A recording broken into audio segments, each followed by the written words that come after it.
तीनों लोक से मुक्ति पाओगे। कहना है कि शुभवानी लाभवानी नरमुंडा वानी। हम बता रहे हैं, इतना भाषण जानते क्यों दे रहे हैं? क्योंकि इनकी तो शादी हो गई, इनकी भावनाइया पार हो चुकी है। अब आप लोग अपना समझ जाइएगा। तो अकेले जिंदगी जीना हो तो इनकी बात सुनिएगा, शादी ब्याह करना हो तो हमारी बात सुनिएगा। कजी किसन नहिया लगावल बहुत बात नहीं, नजरिया चुरावल बहुत बात हो।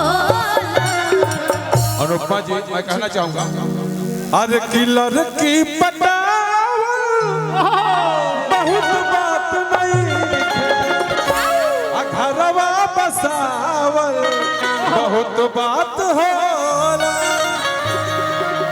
कि तोहके गवावल बहुत बात नहीं, गवा के चुप करावल बहुत बात हो। अब कम से कम हमरा गम के गीत गावे तो मर्द, वैसे ही हमरा फीलिंग ना आवेला गम के गाना में। कभी कभी आ भी जाता है तो ये देखिए, ये हमको हंसाने में लग रहे थे, क्योंकि मैं बहुत सिंपल हार्ट की लड़की हूँ। मैं रोने भी लगती हूँ हमेशा, जब भी गम का गीत गाती हूँ तो मैं रोने लगती हूँ, रियलिटी बता रही हूँ। और हमेशा लोगों ने मुझे इंस्टाग्राम पर रोते हुए ही देखा है, अधिकतर लोगों ने। लेकिन ऐसे कोई बात नहीं है, थोड़ी सी एक्टिंग हम भी सीख रहे हैं। क्या जी 2 दिन चलिए घरे का रहा है, कितने स्मार्ट लग रहे हैं। ओके, इस गीत के बाद कि दिल ना लगाई हेर जानिए कि दिल ना लगाई हेर जानिए। अब जा जा जा अब जा जा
इश्क किया बदनाम हो गए, चर्चे हमारे सरेआम हो गए, और जालिम ने दिल उस वक्त तोड़ा जब हम उसके इश्क के गुलाम हो गए।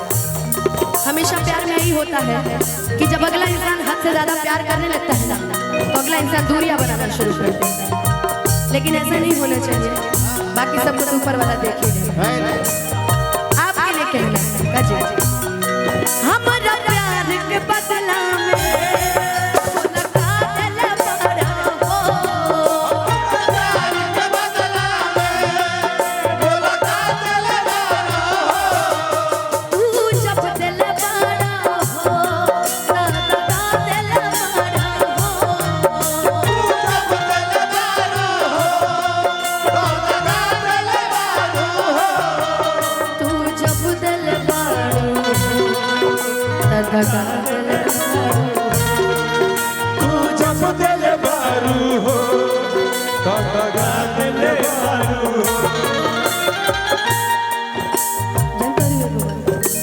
तारा में हम ना तनी सा टेम्पो बढ़ाइए भैया, जरा सा टेम्पो बढ़ाइए।